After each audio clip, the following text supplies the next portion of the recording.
Federal reserve की ओर से आगे ब्याज दरों में कटौती के संकेतों से बाजार में लगातार तीसरे दिन तेजी। 23,481 के हाई के साथ निफ्टी ने बनाया नया शिखर। मिड कैप स्मॉल कैप भी रिकॉर्ड ऊंचाई पर।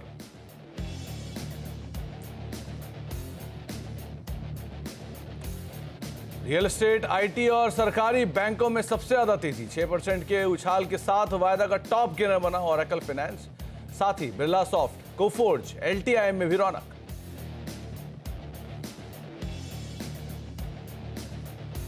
ब्लॉक विंडो में ही हो गई एल&टी फाइनेंस की 8.8 करोड़ शेयरों की ब्लॉक डील। सीएनबीसी आवास की खबर पर लगी मोहर। शेयर 3% से ज्यादा चढ़ा। स्पेशल सरेंडर वैल्यू पर अनिश्चितता खत्म होने से बीमा शेयरों में रौनक। 2% से ज्यादा चढ़ा एचडीएफसी लाइफ। साथ ही मैक्स फाइनेंशियल, आईसीआईसीआई प्रूडेंशियल में भी खरीदारी।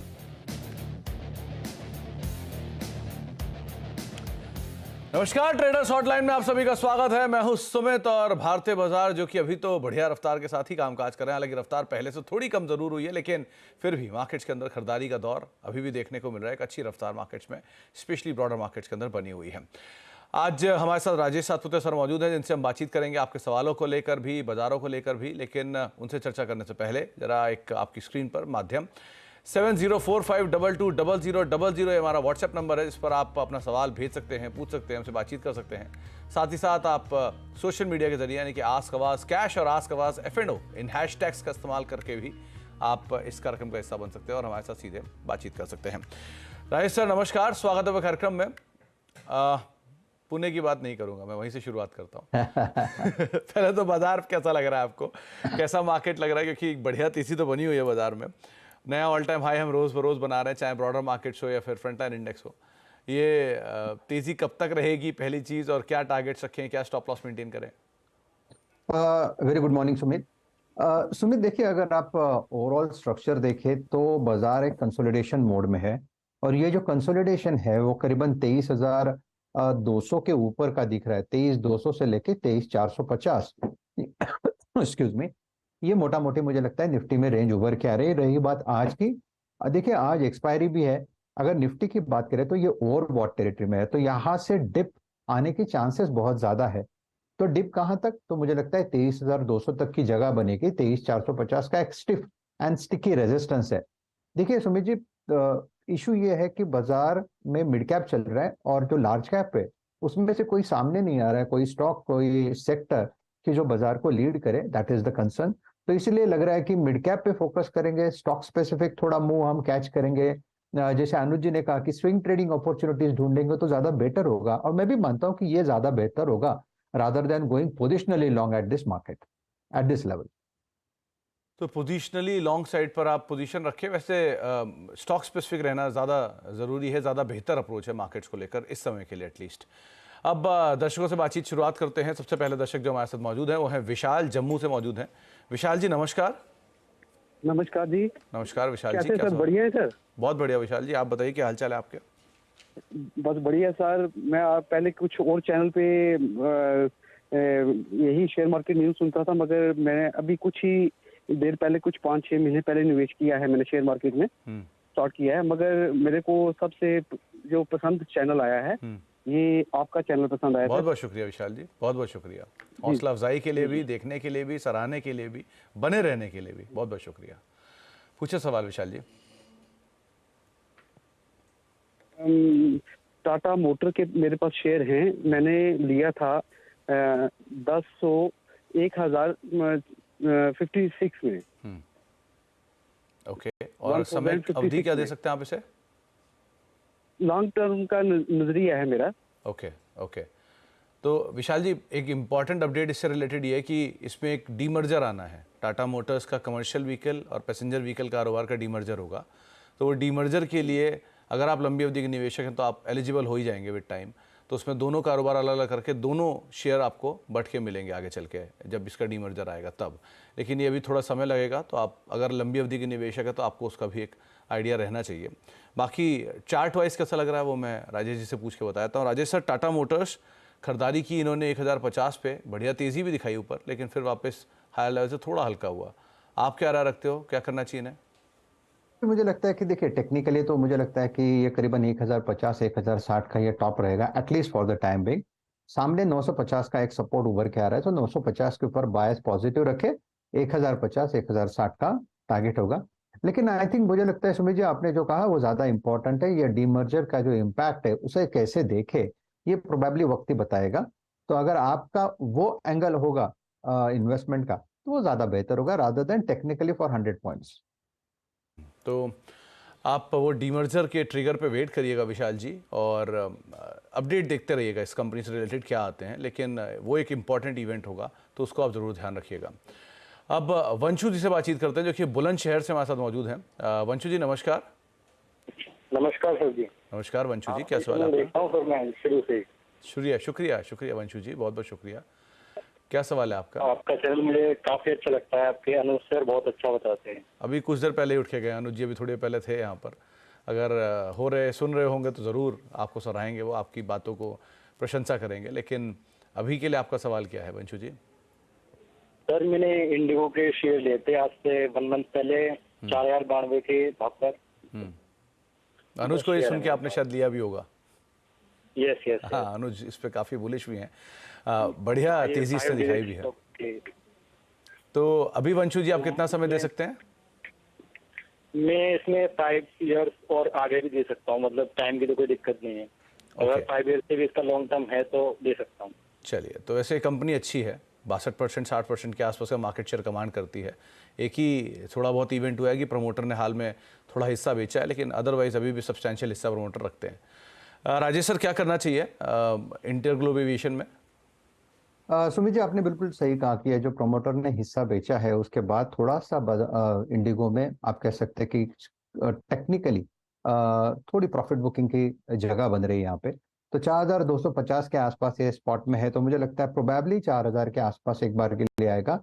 लेकिन उनका जो नजरिया है, उनका जो व्यू है, वो लॉन्ग टर्म का है। तो डेफिनेटली मुझे लगता है कि काउंटर अच्छा है, ब्रीड अच्छी है, और ये ऐसा काउंटर है जिसे आपको पोर्टफोलियो में रखना चाहिए। तो अगर आपको डिप मिले, करेक्शन मिले, तो इसमें डेफिनेटली ऐड कर सकते हो। सामने रही रेजिस्टेंस की बात, तो मुझे लगता है 4500 से लेके 4600, ये जो इसका रिसेंट हाई का जो इसकी ट्रेजेक्ट्री है, वहां तक एक बार के लिए जा सकता है। अगर वो लेवल निकल जाए तो मुझे लगता है इवेंचुअली ये 5000 के पास पार चला जाएगा। तो काउंटर में स्ट्रेंथ है, बने रहे, डिप पे ऐड करें। स्ट्रेंथ है वैसे तो, आप बने रहें और आगे जो आपके अपमूव है उसको कैरी कर दें, वही ज़्यादा बेहतर है। और अगेन अच्छी कंपनी है, आप अकॉर्डिंगली यहाँ पर रणनीति बना सकते हैं। अब जोधपुर चलते हैं, प्रमोद जी वहाँ पे मौजूद है हमारे साथ बातचीत करने के लिए। प्रमोद जी नमस्कार। नमस्कार सर। नमस्कार प्रमोद जी, क्या सवाल है आपका? सवाल सर ये है, सबसे पहले तो मैं जो है सीएनबी से आवाज को सर धन्यवाद करूंगा कि जो है आम जो है जनता को निवेश के लिए जो है उन्होंने एक रास्ता दिखाया। मैं भी उन्हीं में से एक हूँ सर। बहुत लंबे समय से आपके चैनल से जो है देखता हूँ और उसका रिजल्ट भी काफी सकारात्मक है। चलिए, बहुत बहुत शुक्रिया प्रमोद जी। कैपिटल प्रोटेक्शन, इस पर आप हमेशा ध्यान रखिएगा, चाहे कैसी भी सिचुएशन हो। एक अगर आप निवेश एसआईपी के थ्रू करते हैं तो उसे मेंटेन रखिएगा, और दूसरा कभी अगर आपको ऐसी सिचुएशन मिले जहां आप अपना कैपिटल प्रोटेक्ट कर सकते हैं तो आप कैपिटल ज़रूर प्रोटेक्ट करिएगा। धीरे धीरे रिटर्न अपने आप बन ही जाएगा। और हमेशा की तरह बहुत बहुत शुक्रिया हमें देखने सराहने के लिए। तो आपका सवाल क्या है प्रमोद जी? सर मेरे पास मोतीलाल ओसवाल के 100 शेयर है 1800 के रुपए की रेट पर जी। अभी उस पे बोनस भी जो है घोषित हुआ है।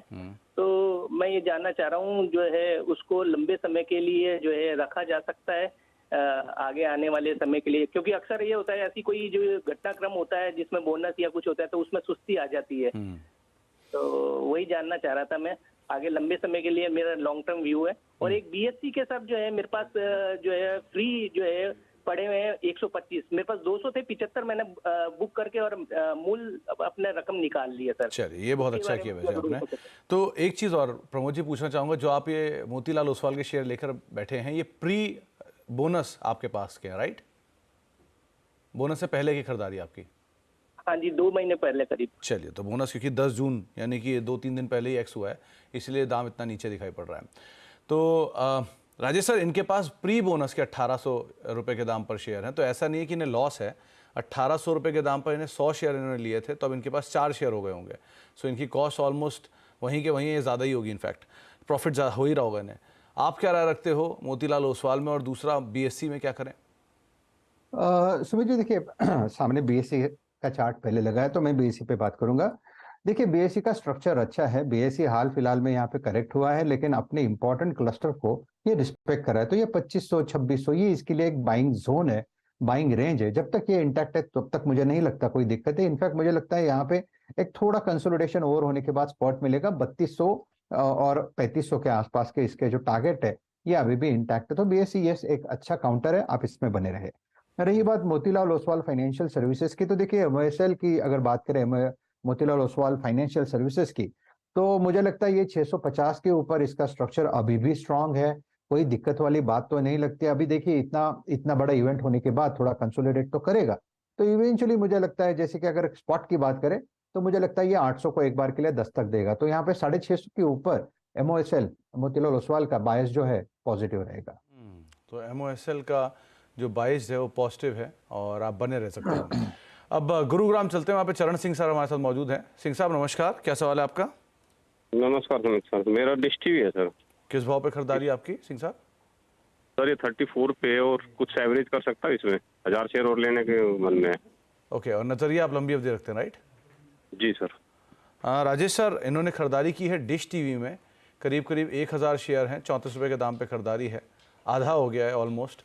अभी ये और खरीदारी करने की इच्छा रखते हैं, खरीदारी करें या फिर अवॉइड करें? आई थिंक अवॉइड करना चाहिए, नॉट ओनली अवॉइड, मुझे लगता है रिप्लेस करना चाहिए। ये काउंटर है, देखिए सुमित अगर आप इसका चार्ट देखें तो उतना प्रॉमिसिंग है नहीं, ये 20 के ऊपर जाते जाते थक जाता है। तो देखिए यहाँ पे इंटरेस्ट नहीं है, आप कह सकते कि जो बायर खड़ा होना चाहिए कहीं ना कहीं, तो तब जाके मोमेंटम आएगा। तो वो उतना स्ट्रांग इधर है नहीं, तो मुझे लगता है I think it's better you should exit और रादर यू कैन रिप्लेस। एक सजेशन है मेरा, आप देखिए अगर आप इसे रिप्लेस करना चाहते हो तो वोडाफोन आइडिया जो कि करीबन इसी प्राइस के आसपास है, 16 रुपए 40 रुपए पैसे के आसपास, तो देखिए डिश टीवी 16 रुपए 60 पैसे, तो अगर आप इसे रिप्लेस करें तो प्रोबेबली जो टारगेट्स उभर के रहे, जो सामने दिख रहा है वो प्रोबेबली एक साल में ये 20 के पार चला जाएगा, 22 से 24 तक के इसके टारगेट बन रहे। तो जो आपका लॉस है वो कहीं ना कहीं पार्शियली इसमें से निकल आएगा। तो आप देखिए अगर हो सके तो रिप्लेस करिए। तो आप रिप्लेस कर सकते हैं इसको और जो है वोडाफोन आइडिया में बेट कर सकते हैं, ये ज़्यादा बेहतर बेट आपको दिखाई पड़ रहा है राजेश सर के हिसाब से। अब गुरुग्राम से सटे दिल्ली, राम गुप्ता हमारे साथ वहाँ पे मौजूद हैं। गुप्ता साहब नमस्कार। नमस्कार। नमस्कार गुप्ता साहब, क्या सवाल है आपका? मेरे पास 50,500 शेयर केनरा बैंक के हैं, 11 रुपये 80 पैसे बहुत है। तो ये खरीदारी कब की थी आपने गुप्ता साहब? ये जिस दिन इलेक्शन का रिजल्ट आया था उस दिन खरीदी थी। और इतनी बड़ी क्वांटिटी, कोई खास वजह? बस ऐसे ही ओके, 5-10 रुपये मिलता तो हम इसमें पैसे बुक कर लेते हैं। चलिए फिलहाल तो 11-12 रुपये मिल रहे हैं, आपने बुक नहीं किया अभी तक? नहीं, कल डिविडेंड आ रहा है, डिविडेंड खाने की इच्छा है और 30-35 रुपये का भाव चाहते हैं, हो जाएगा कि नहीं हो जाएगा? ओके, तो अगर डिविडेंड मिलेगा गुप्ता साहब आपको तो वैसे भी एक्स हो जाएगा, तो अगर मान लिया 2 रुपये डिविडेंड भी आया तो 2 रुपये नीचे आ जाएगा शेयर का दाम। तो उसमें कोई दिक्कत नहीं है, फिर आप टाइम दे सकते हैं इसे। हाँ हाँ। ओके, तो राजेश सर करीब 50,500 शेयर खरीद रखे हैं केनरा बैंक के, 111 रुपये 80 पैसे के दाम पर ही खरीदारी है, 123 रुपये चल रहा है, 12 रुपये पर शेयर मिल रहा है इन्हें। ये इसमें 30 से 35 रुपये के गेंस की इच्छा रखते हैं, आप क्या राय रखते हैं? देखिए सुमित, एक थोड़ा मैं पूछना चाहूँगा कि अगर जैसे कि इतनी क्वांटिटी है तो कौन सा लेवल टूटेगा तो दिक्कत होगी? गुप्ता साहब सुन पा रहे हैं आप? हाँ हाँ। अगर आपको मतलब मान लीजिए कोई गिरावट आती है तो आप कहाँ तक इसका लॉस बियर कर सकते हैं? नहीं, लॉस में बेचते ही नहीं है, पड़ा रहता है। अच्छा, फिर पढ़ाई रहने देते हैं इसको थ्रू आउट लाइफ के लिए। हाँ हाँ। चलिए राजेश सर, अब क्या कहेंगे आप? देखिए हम लोग ना सुमित, मुझे एक वो पुरानी बात याद है कि एक इन्वेस्टमेंट होता है वो टेक्निकल से होता है, एक होता है वो फंडामेंटल से होता है, और एक होता है वो दिल से होता है। तो ये दिल से वाला इन्वेस्टमेंट है, तो स्टॉप लॉस आपको रखना पड़ेगा, वो भी दिल से रखना पड़ेगा। आपने जो काउंटर चुना है वो अच्छा चुना है, मैं बिल्कुल मानता हूँ, कोई दिक्कत वाली बात नहीं है। लेकिन आपका जो कैलकुलेशन है, वो जो कैलकुलेशन पे थोड़ा मेरा थोड़ा लॉजिक अलग बैठता है कि देखिए हम लोग कैलकुलेशन तो रखते हैं, लेकिन अगर वो कैलकुलेशन हमारे साथ और हमारे मुताबिक नहीं होता तो क्या, ये पहला सोचना पड़ता है। तो अगर मेरे हिसाब से आप अगर इस कैलकुलेशन के साथ कर रहे हो कि मुझे 135 का भाव मिले, तो थोड़ी सी मुझे लगता है दिक्कत हो सकती है। प्रोबेबली आपको 135 नहीं मिलेगा, 127 और 130 मैक्सिमम एक स्विंग आ सकता है, जहां पे आपको प्रॉफिट बुकिंग करनी है। अभी तक पीएसयू बैंकिंग में मूव नहीं आया है। एसबीआई में अगर वो मूव मिलता है तो ऑब्वियसली बैंक ऑफ बड़ौदा और कैनरा में आता है, लेकिन फिलहाल तो अगर आप देखो एसबीआई तो सबड्यूड है। तो कहीं ना कहीं लगता है कि अगर सबड्यूड है और अगर नहीं चलता है तो एक बार के लिए प्रेशर में आता है तो ये उल्टा भी घूम सकता है। इसीलिए मैंने कहा कि आपको कौन सा लेवल के नीचे आता है तो दिक्कत है। तो ये जो स्ट्रेटेजी है आपकी वो थोड़ा सा आप संभाल के काम करें। 115 का स्ट्रिक्ट स्टॉप लॉस रखें, 127 से लेके 130 के आसपास की जो रेंज है अगर मिलते तो एक बार के लिए प्रॉफिट बुकिंग करें। आपकी क्वांटिटी ज्यादा है इसलिए ये एडवाइस है। आपको राय दी गई है राजेश सर की तरफ से, आप उसे अकॉर्डिंगली फॉलो कर सकते हैं। अब सूरत चलते हैं, वहां पर रमेश जी हमारे साथ मौजूद है। रमेश जी नमस्कार। हाँ बोलिए।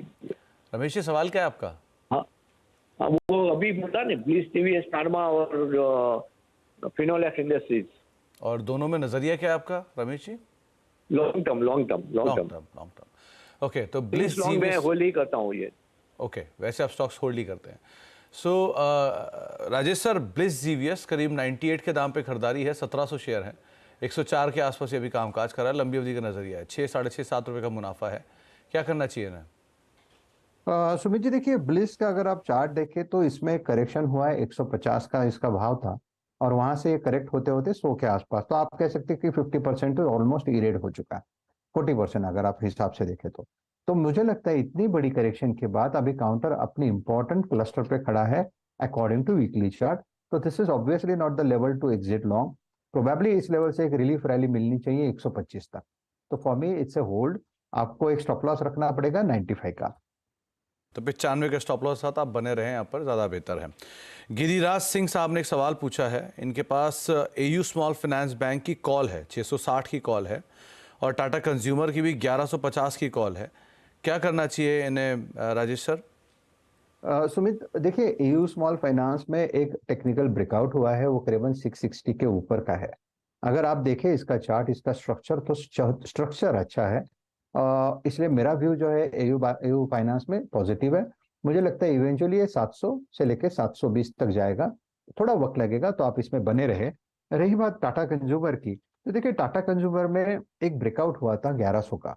1100 के ब्रेकआउट के बाद पिछले 6 दिनों से ये आप देखो लिक्विडेशन हो रहा है, थोड़ा थोड़ा हल्का हो रहा है, लेकिन इसने अपने लेवल को अभी तक रिस्पेक्ट किया है। तो जब तक 1100 का लेवल इंटैक्ट है तब तक मुझे लगता है कि यहाँ पे पूरे चांसेस है कि उनको एक बार के लिए एक अच्छा मौका मिलेगा। 1150 1160 तक का एक पुल बैक मिलेगा तो ऑब्वियसली यहाँ पे जो उन्होंने कॉल लिया है वहां पे भी एग्जिट मिलेगा। कॉल के प्रीमियम अभी मैंने लगाया नहीं, इसलिए मैंने आपको एक कैश बेस्ड आपको एक व्यू दिया है। तो मेरे हिसाब से दोनों काउंटर बढ़िया है, हालांकि अभी तक मूव शुरू नहीं हुआ है टाटा कंज्यूमर में इन पर्टिकुलरली।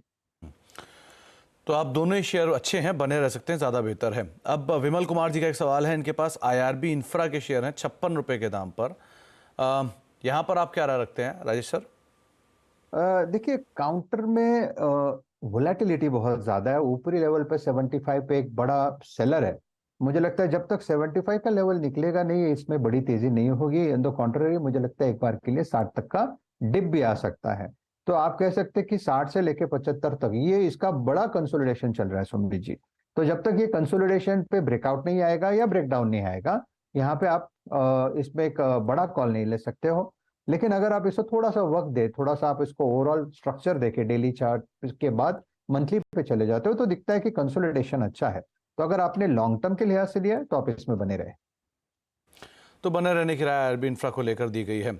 एक सवाल आया है अरुण का, इनके पास 1000 शेयर हैं उग्रो कैपिटल के, और इनकी खरीदारी का जो दाम है करीब 243 रुपये के दाम पर खरीदारी है। रिसेंटली इन्होंने मतलब उग्रो में फंड रेजिंग का भी कुछ एक खबर आया था, और साथ साथ अच्छे नंबर्स भी कंपनी कंसिस्टेंटली पे कर रही है। अभी रिसेंटली मैनेजमेंट भी जुड़ा था कंपनी का हमारे साथ। आप क्या राय रखते हो राजेश सर, क्या करना चाहिए इसमें? देखिए चार्ट अच्छा है, 260 के आसपास का इसका टेक्निकल ब्रेकआउट है और सामने 300 310 पे सप्लाई है। मुझे लगता है कि अगर जैसे कि उन्होंने एंट्री अच्छी ली है तो फिलहाल तो आप इसमें बने रहे। प्रोबेबली आपको 300 310 का एक स्विंग मिलेगा जहां पे आपको प्रॉफिट टेकिंग करनी है। तो अकॉर्डिंग टू 260 250 का आपका स्टॉप लॉस होगा पोजिशनली। तो 250 के आसपास का एक स्टॉप लॉस मेंटेन करके आप इसमें बाय साइड पर अपनी पोजीशंस को रख सकते हैं, और करीब 330 340 के टारगेट्स के लिए आप यहाँ पर खरीदारी करके चल सकते हैं। इसके अलावा कुछ और सवालों में एक सवाल आया है प्रजापति साहब का, इनके पास परसिस्टेंट के शेयर हैं, करीब 31 शेयर हैं, 4027 रुपये के दाम पर इनकी खरीदारी, और कमिंस इंडिया यहाँ पर भी खरीदारी है, व्यू 6 मंथ्स का है, अभी अभी बाइंग भी आई थी कमेंट्स इंडिया में थोड़ी देर पहले। आप क्या राय रखते हो राजेश सर? सुमित देखिए, अगर परसिस्टेंट की बात करें तो एक बढ़िया काउंटर है, प्रोबेबली 3,500 के आसपास, 3,500 के आसपास यहाँ पे एक अच्छा बेस बनेगा। और सामने मुझे लगता है कि एक बार के लिए 4,200 से लेके 4,400 तक का एक मूव आएगा। आईटी थोड़ा लगाड़ है, आईटी में थोड़ा प्रेशर आता है ऊपरी लेवल से, ये ध्यान में रखते हुए मुझे लगता है ये चीज आपको एक जहन में रखनी पड़ेगी कि अभी तक इसमें क्लियर कट मोमेंटम जो होता है, क्लियर कट ब्रेकआउट और उसके बाद फॉलो थ्रू की थोड़े से लैकिंग है आईटी में। तो फॉर द टाइमिंग में इतना ही कहूंगा, चार्ट बढ़िया है, इतनी कोई दिक्कत वाली बात नहीं है, तो आप इसमें बने रहे। जैसे मैंने कहा 3,500 ये इसका बेस है, सामने 4,200 4,400 ये पोजिशनल टारगेट है। थोड़ा वक्त लगेगा लेकिन I think counter is good beautiful, तो you can definitely hold the counter. Puneet Malhotra साहब के पास HIL के शेयर हैं, हैदराबाद इंडस्ट्रीज लिमिटेड HIL के शेयर है, 590 रुपये के दाम पे खरीदारी है। 590 शेयर हैं, 2,443 रुपये के दाम पे खरीदारी है। आप क्या राय रखते हो HIL में? देखिए, अगर शॉर्ट टर्म के लिए लिया है कि जो वोलेटिलिटी में उन्होंने एक फायदा कमाने के हिसाब से लिया है, तो फिर मुझे लगता है 3,000 के आसपास एक बार के लिए प्रॉफिट टेकिंग करे।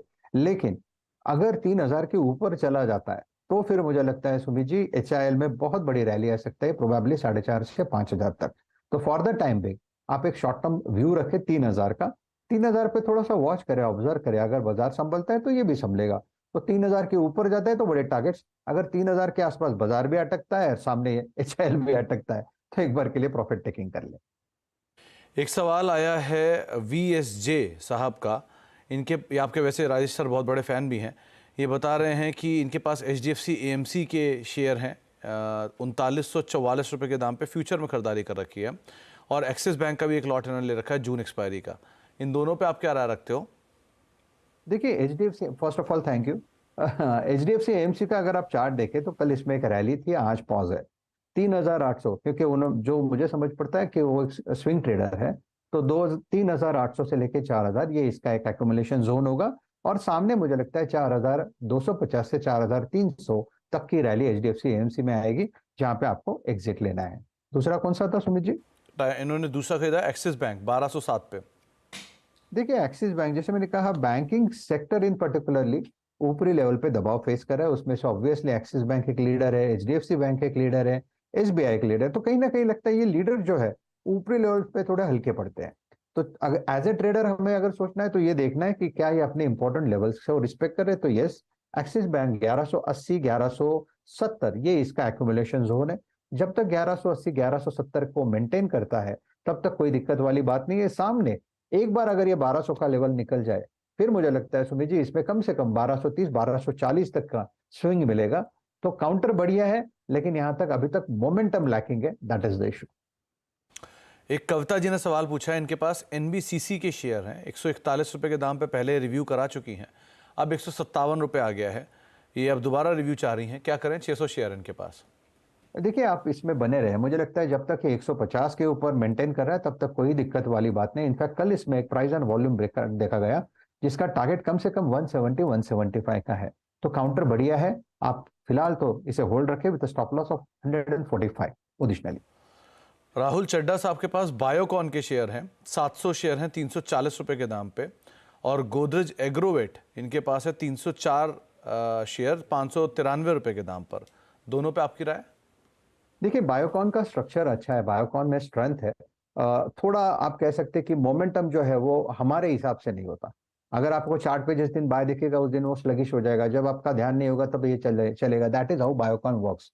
तो बायोकॉन का देखिए, अगर आप चार्ट देखें तो यहाँ पे रेजिस्टेंस कहाँ है, देखिए फॉर द टाइमिंग 340 से लेके 345 ये इसका एक सप्लाई जोन है। ये लेवल निकल जाए तो फिर मुझे लगता है 380 से लेके 400 तक का मूव बायोकॉन में ड्यू है। तो फॉर द टाइमिंग आप इसमें बने रहे, 320 का स्टॉप लॉस। गोदरेज एग्रोवेट की अगर बात करें तो देखिए, गोदरेज एग्रोवेट में एक ब्रेकआउट की जरूरत है। हालांकि हम लोग जैसे कि बजट की बातें करेंगे तो ऑब्वियसली यहाँ पे ट्रैक्शन बढ़ेगा। 650 से लेके 680 650 680 ये इसका स्विंग का टारगेट है पोजिशनल। तो आप फिलहाल तो बने रहे, लेकिन स्टॉप लॉस आपको रखना पड़ेगा 550 का। अगर आपको डिप मिलता है इन एनी केस 570 580 तो थोड़ा बहुत ऐड भी कर सकते हो। तो आपको राय दी गई है। फिलहाल अब इतने ही सवालों को लेंगे। राजेश सर बहुत बहुत शुक्रिया हमारे साथ आज मौजूद रहने के लिए, बहुत सारे सवालों के जवाब दिए आपने भी, बहुत बहुत शुक्रिया हमारे साथ मौजूद रहने के लिए और बाजार पर अपनी राय रखने के लिए और सभी शेयरों पर हमसे चर्चा करने के लिए। एक ब्रेक का वक्त है, लेकिन जाने से पहले अगर आप कमोडिटी मार्केट्स में दिलचस्पी रखते हैं तो उसमें कारोबार करना चाहते हैं तो CNBC आवाज़ आपके लिए लेकर आया कमोडिटी गुरुकुल के नाम से एक अनोखी पहल। 22 जून को होने वाले इस लाइव वेबिनार में देश और दुनिया के कमोडिटी बाजार के लीडर्स आपको मार्केट की हर छोटी बड़ी बारीकियों के बारे में बातचीत करेंगे। टेक्निकल, साथ ही साथ मोमेंटम इंडिकेटर्स क्या होते हैं, इसके अलावा कैसे स्ट्रेटजीज बना सकते हैं, कितना रिस्क रिवॉर्ड है पोर्टफोलियो में, कमोडिटी कितना एक्सपोजर होना चाहिए, इन सब पर प्रैक्टिकल एक्सपोजर्स के थ्रू, प्रैक्टिकल एग्जाम्पल्स के थ्रू आप अपनी रणनीति बना सकते हैं। तो आपकी स्क्रीन पर ये माध्यम है जिसके ज़रिए आप इस कार्यक्रम का हिस्सा बनिए और अलग अलग माध्यमों से आप इस कार्यक्रम की जानकारी ले सकते हैं।